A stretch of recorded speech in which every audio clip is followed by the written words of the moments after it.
Hello, amateurs. Welcome back to our 6Nations series. And I've got another very special guest with me today. He is the stadium announcer at Hive Stadium in Edinburgh. He's a prolific after-dinner speaker in rugby clubhouses all over Scotland. He's an award-winning podcaster and a social media sensation. It's Mr. Happiness is Egg-Shaped, Bruce Aitchison. How you doing, Bruce?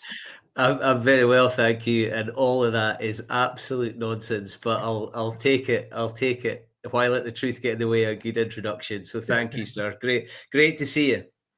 You too. And in this episode, we're going to be taking a look at the Scotland team and how they are shaping up for the upcoming Six Nations, which starts actually, as we're recording, it starts in just a few hours. So take me through the past 12 months of Scotland. Bruce, where have you been? Where's the team looking like? How they developed? Yeah, the last 12 months for Scotland's quite an interesting one because the Six Nations, we probably arrived at last year's without the same level of hype as we've got just now. The Italy game in Rome was obviously a huge disappointment, having shown promise. It was very Scottish. And then we had this weird summer tour that came just off the back of Glasgow becoming URC champions and Edinburgh having a really disappointing season. So domestically, Glasgow absolutely flying, Franco Smith doing some incredible work, and Edinburgh just stumbling, really. People talk about the Edinburgh team on paper and everybody then says, yeah, but the game's not played on paper. So it was a strange one. And then the summer tour, you go to America, Canada, Chile, Uruguay. It's to grow the game, yes. There was caps given to players that hurts somebody like me that never got a cap. It just felt like, yes, they weren't necessarily test games, but anyway, players went away, got some experience. It was probably a good thing longer term. Then the autumn, I don't think we were ever really expecting to beat South Africa. The Fiji game, we play outside the window. I still don't understand international windows. What's the point of having the windows if you're then going to play games anyway? So we played a Fijian team that wasn't at its strongest. Neither was Scotland, but Fiji then go on to do really good things after when they get all their players released. Portugal, growing the game, great opportunity for Portuguese rugby and for Scotland to again support developing nations. Australia, we get them at the right time. South Africa perform but don't win, typically Scottish. And then we go into this period, and it's the hope that kills you as a Scottish fan. You've got Sione playing at 12, who arguably the best 12 in world rugby. Geordie Barrett might say, hang on a minute, what about me? Bundy Aki thinks that the song Zombie is saying Bundy. So, there's a lot of competition there. Captain growing into leadership, seems like things are absolutely flying. Glasgow going well, and then bang, gets injured out of the whole tournament and potentially going to arrive back too late to be a Lion, which is really sad. Scott Cummings also injured. There's not a huge amount of depth in the locks, with Richie Gray now not being international, going away. So there's a few things that give you hope. Xander Fagerson, potentially a Lion starting tight head. Finn Russell, who is Finn Russell. We've still got Hugh Jones, Blair Kinghorn tearing it up in France, Duan, Darcy, the back row. There's still a lot to be hopeful for. If you'd asked me 2 weeks ago, I might have said, we're in with a shot. My bottle has completely gone. I'm worried about Italy being first up. People are saying, but maybe that's a good time to get Italy, but I'm just not so sure. So even that one is making me twitchy. But as ever, we're excited about it. We've got 3 games at home. We've got to go away to Twickenham. We've got to go away to Paris. Sorry, it's not Twickenham anymore, is it? The Allianz. Keep the sponsors happy. Yeah, and England, the England one, England have been really poor against Scotland in recent history. I don't think they're going to be poor this year. So we've got our work cut out. Yeah, it's such an interesting place you're in, because I think you've been growing as a team and growing real consistency and solidity through selection and performances, and just over a long period of time been on a nice upward trajectory. And losing your captain, and I think he is the best 12 in the world at the moment, by the way, is a bit of a crushing blow. But you have got a very good player to come in and take his place. In all fairness, yeah, Stafford's unlucky. He's at the same club as Sione. You know, he was Glasgow Player of the Year. He was captain. He hurts his hand in the run-up to Glasgow's purple patch of away fixture, semi-final, final in South Africa. You know, his timing was terrible, but would he have got in the team anyway because he's up against Sione? So that one's tough. And this is one of the issues that we have up here. You know, all three hookers that are in the Scotland squad are all from Edinburgh. So, you know, you don't have to be any kind of expert to realise that means at least one of them's not playing a lot of rugby, or they're all playing the same amount, which is still amounting to not a lot of rugby. Glasgow, the back line is largely, that's not true because, you know, Blair was Edinburgh, Darcy and Duan the back three, but that's those centres because you throw in Tom Jordan, who's on the bench against Italy, and his flexibility is ideal to be on the bench, which is a bit of a shame because he's a class act.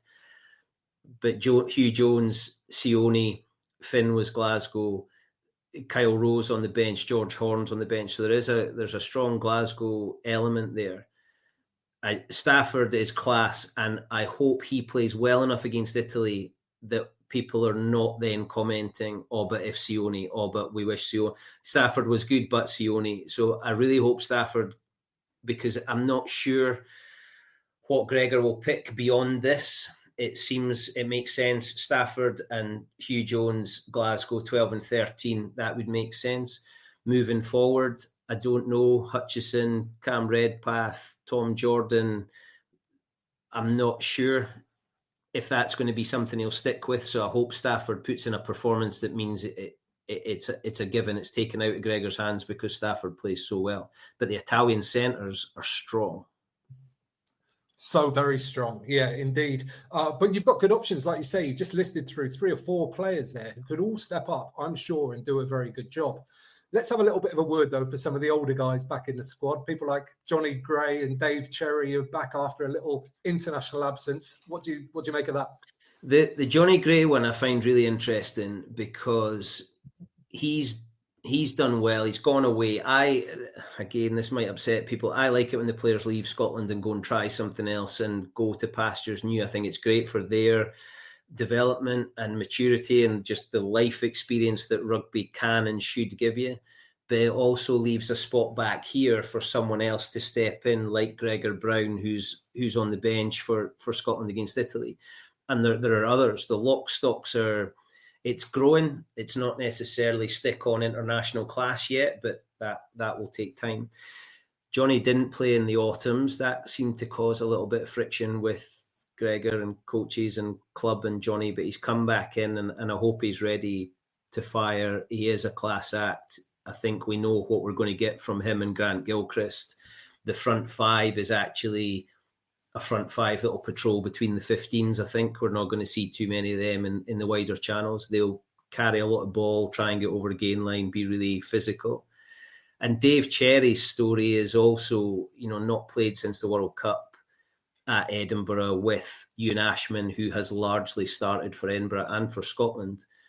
The question mark and, the clubhouse chatter is Dave Cherry's line-out work is better than Ewan Ashman's. The set piece is so important. We need to win our line out, which means Dave comes in.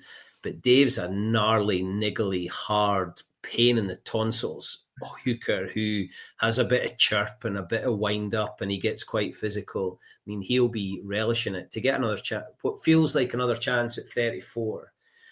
And Dave Cherry's a class player. No mistake, and whatever the story was at the World Cup and all those other bits, he's coming in and he's going to give it everything. And to have Ewan Ashman to come off the bench and bring more physicality is probably one of the replacements that Scotland can make and feel like it's going to give a lift. There are a few on the bench, no matter what we pick going forward, you're unlikely going to take off Finn Russell unless the game has gone either way. You're unlikely going to take off Blair Kinghorn, Darcy Graham or Duan van der Merwe unless the game has gone either way. The centres, maybe you might make it. So tomorrow it might be that Tom Jordan comes on in place of Stafford. I'm not sure what the game will have to look like for that to happen. Scrum half will probably always be changed.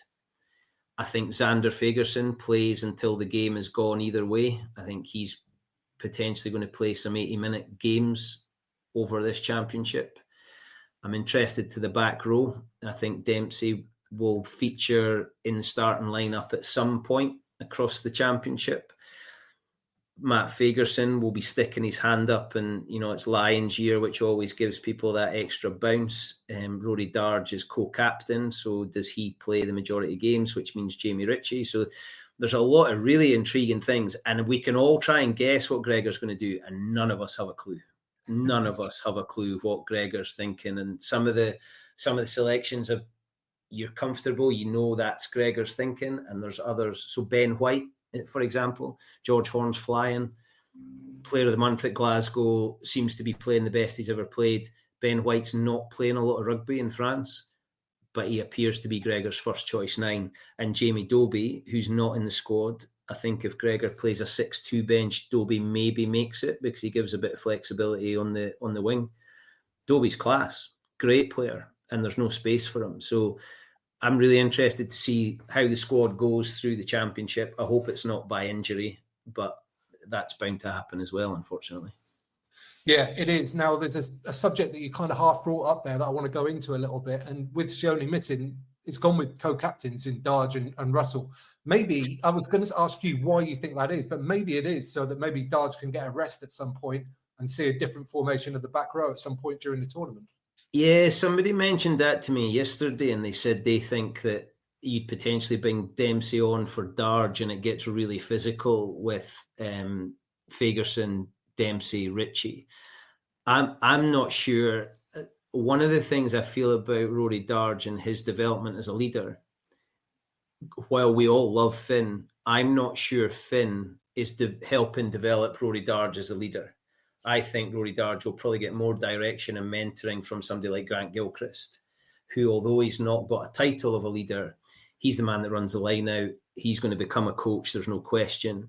And he's got experience. He's been around the block. I think Darge will probably get a fair bit out of Gilco. The Finn bit, I do wonder, it's Rory Darge that goes to the launch in Rome. It's Rory Darge that gets put up in front. It's Rory Darge. Finn, I'm not sure Finn changes, whether he's captain, co-captain, vice-captain, or just Finn. I'm not sure he changes. But it's maybe a tip of the hat to the experience and direction that Finn Russell gives you. We're going to give him an official title. And they were both vice-captains underneath Sione, so it probably makes sense. I'm not a huge fan of the co-captaincy thing. I would rather stick your name on somebody and say, you're our captain. If I was to look at experience, I'd probably say Grant Gilchrist. He's been there before, but I think with an eye on the future, Rory Darge seems to be Gregor's man for the future. And Finn brings that experience and confidence and a bit of strut that maybe is quite a nice thing to have alongside Darge's kind of follow me boys. Yeah, real contrast there between the two guys, that's for sure. Yeah.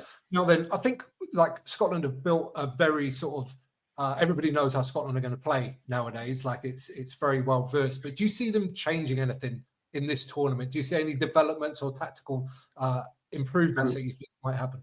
I'm not sure. I think the idea that the game's going to get quicker, the stoppages are going to be shorter, is something Gregor spoke about way back at the beginning.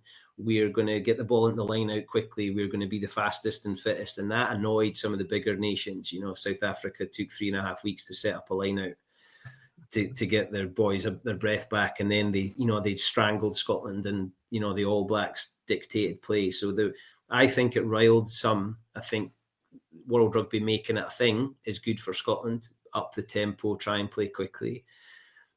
The thing that frustrates us all, you've got a player like Duhan van der Merwe, and Italy, the way Italy are shaping up and the way we think Ireland will play, they're going to kick it up in the air and make Duhan make some decisions and put him under real pressure. Our frustration is people like Duhan van der Merwe, Darcy Graham, Blair Kinghorn need to be getting a lot of touches of the ball. Otherwise, they become a bit of a luxury. But Duhan, the 1872 game at Hampden Park between Glasgow and Edinburgh, Duhan might as well have been sitting next to me. Glasgow then kick poorly. Duhan runs it back 60 metres and offloads the ball, didn't get a try, but for that one involvement, he's potentially worth seven points. But then for the other 79 and a half minutes, Duhan was a spectator, and it felt like this is just not. He didn't look happy, because why would you? Darcy Graham goes looking and wants the ball. He still thinks he's the size of Duhan, the way he plays, but he's just electric. And Blair Kinghorn, we're all excited about. Blair's had such a roller coaster of a career. You're our number 10, and then actually you're not really our number 10. And I hope Blair has a championship to wake everybody up to how good he is. He's gone to Toulouse. I don't think he could possibly be happier than he is just now. They're looking after him. They value him. He's playing the kind of rugby with the kind of players that, how could you fail to enjoy that? And we just want to see that translated to Scotland. I'm not really sure I've answered your question, Tim, but what we want to do is get the ball to this back line, because it looks really dangerous. And although Stafford isn't Sione, Stafford will furnish these boys like Hugh Jones in that back three, or Kyle Rowe if he comes on, or whoever it is ends up playing there. There's so much talent. We just want to see it used. Italy, Ireland, I reckon, depending on who England pick, they might kick the ball a fair bit and really put Scotland under pressure. If they do it poorly, though, Scotland could tear it up and it could be really exciting. So it's going to be a tempo game for Scotland, but I think the front five are going to be really physical. Yeah, well, they certainly were against South Africa in the autumn. I was mightily impressed with that. And just backing you up on the Blair Kinghorn thing, I'm a big fan of him. I think he's one of Scotland's best players and has been for some time. Okay, let's flip it round. Bruce, I know you've done a load of coaching, so you're probably thinking about this stuff already. If you were coaching against Scotland, what would you be going after? Yeah, it's interesting you say that. Sometimes I feel like you go after the biggest strength. So if you make Finn Russell tackle, to try and put him under pressure, now that might sound like it's a bit negative, but if you're making Finn Russell have to make in the teens of tackles, that's going to be quite telling. I do think if you're kicking the ball, so I'm really interested by the Italy matchups. So it's Ione against Darcy and Duhan against Capuzzo.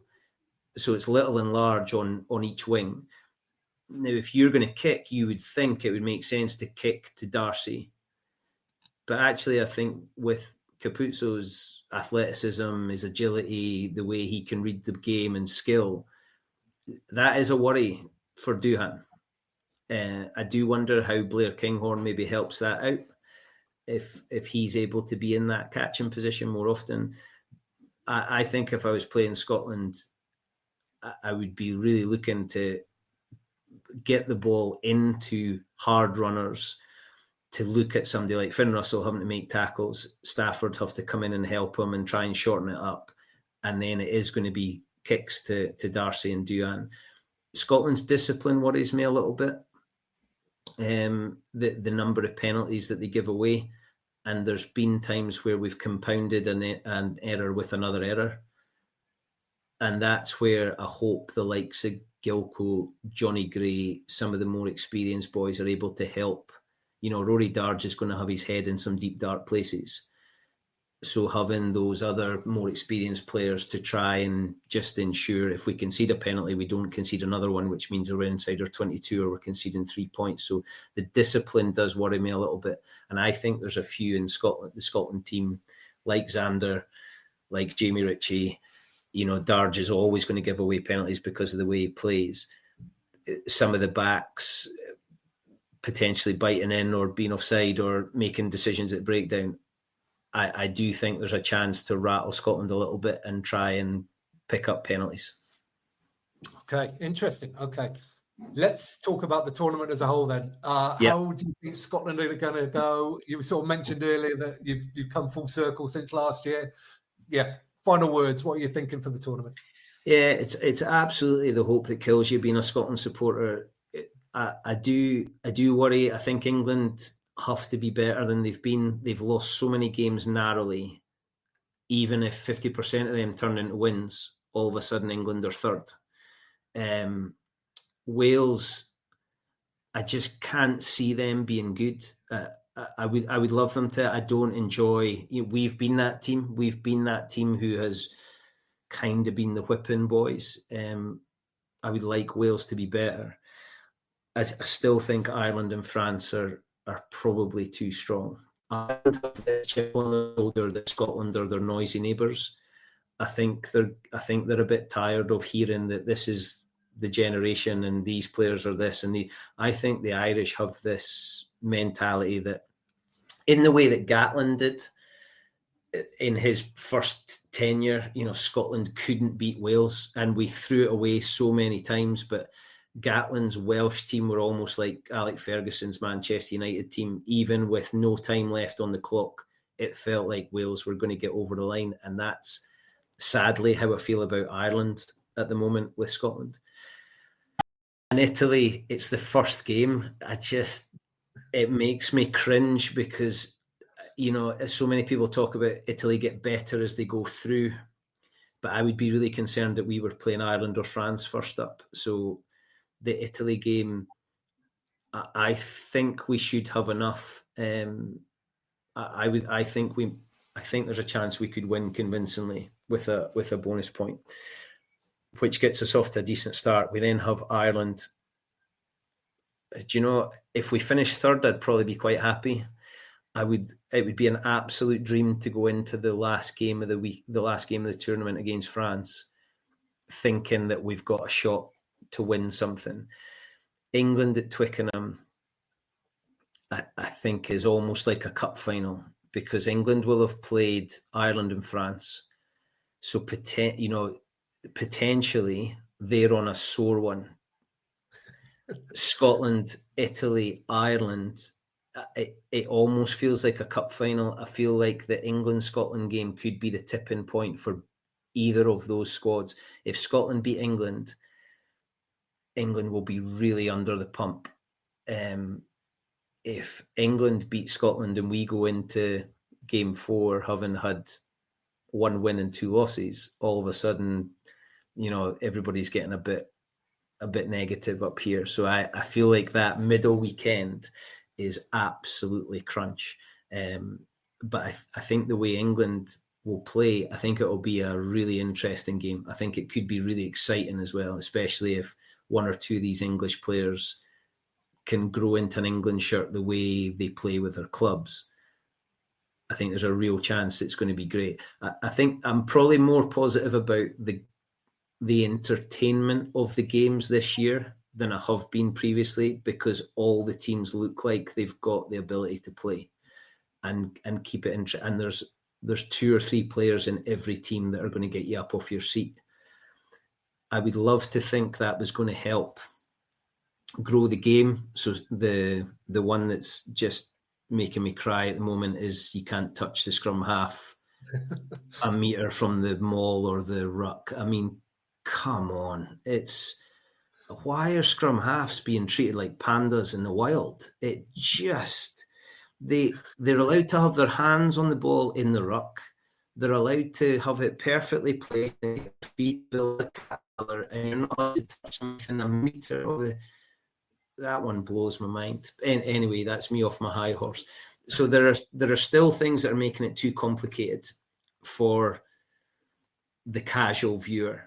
But I hope there's going to be enough moments that get people really excited and we attract we broaden that new audience through this tournament. I think we're at a point this year with this into the Women's 6 Nations, into the Women's World Cup. If we're going to grow the game, 2025 is the year. Yeah, with the Lions as well, right? That's another massive thing. Forgot about that lot. Forgot. And see, there's the other edge. I mean, we all, the clubhouse chat, who's going to win the championship, but now you're also talking about the Lions, and I'm sick of reading if the Lions was picked now. It's like, well, yeah, that's all so far-fetched. But Scotland, the other bit to that tipping point of game 3, Scotland-England, it could be the decider of I'm taking him or I'm taking him, and we, for the first time in a lot of years, we're looking at a number of players playing for Scotland that we think at least they're in the squad. They might not be test Lions, but you're looking at both our props in Schumann, Fagerson. I think it's probably a stretch that we'll get a lock on the tour. The back row, Dempsey with his 15 caps for the Wallabies, potentially a British Lion. Don't get me started on that one. Darge, I don't know if he gets to go. Then you're looking at, I'm not sure we'll get a scrum half because I don't think any of them are actually going to be first choice enough for us to be considered as a Lion. Finn, we would love to think would go. Sione, we would love to be back in time. Hugh Jones, if he has another championship like he's had, possibly gets to go.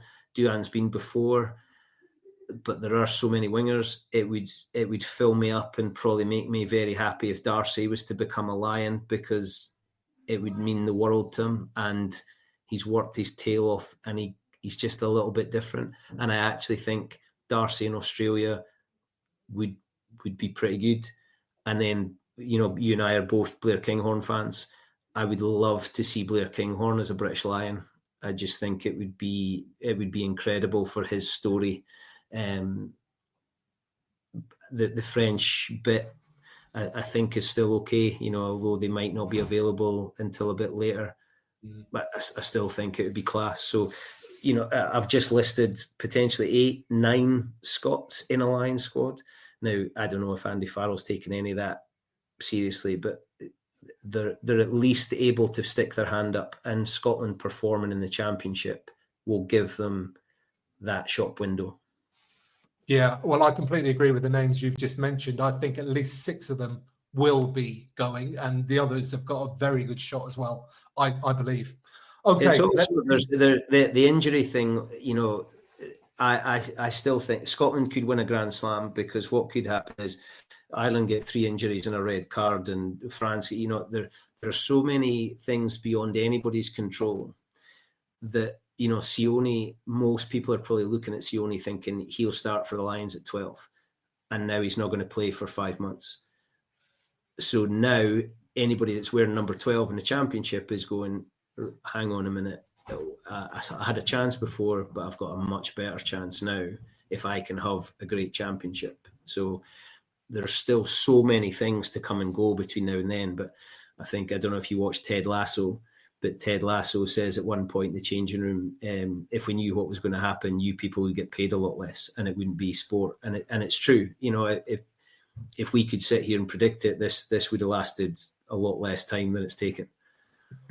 Absolutely. And I think one of the magic things about the Six Nations is it's such a short tournament that all those fixtures and every single moment that happens matters so much more. It matters so much, which is why I think we all absolutely love it.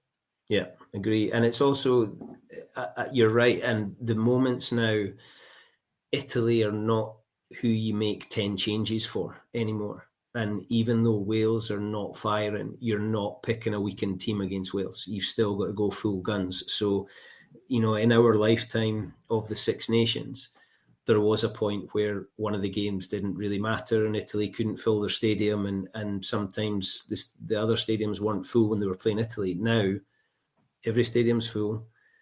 Every game, like you say, every game matters because we've got bonus points. All the tries matter. There's so much more than there's been, and it's hard to pick. I think most people are saying it's Ireland or France, but you just never know. It's so close to call, and I think this is one of the most exciting championships for a while. Yeah, I'm hearing that a lot, and I feel the same way. All right, let's bring this to a close. That is what we think, folks, but what do you think, people at home? What do you think Scotland's chances are? Are you full of hope like Bruce is, or are you worried about the potential loss of Sione Tuipulotu? Any players that we didn't mention that you think might play a big role in this tournament? Let us know in the comments down below, and we'll join you there for a friendly conversation. Give this video a big thumbs up when you're down there. It helps other amazing rugby fans like you find it. Thank you, Bruce, for the thumbs up there. And yeah, Bruce, thanks so much. That was awesome. Absolute pleasure, my man. Great to see you. Look after yourself, and we'll be toasting a Scottish Grand Slam win in 6 to 8 weeks' time, I think. Absolutely. Thank you again. And for those at home, you can subscribe there. You can watch that one next. And don't forget to get out and play.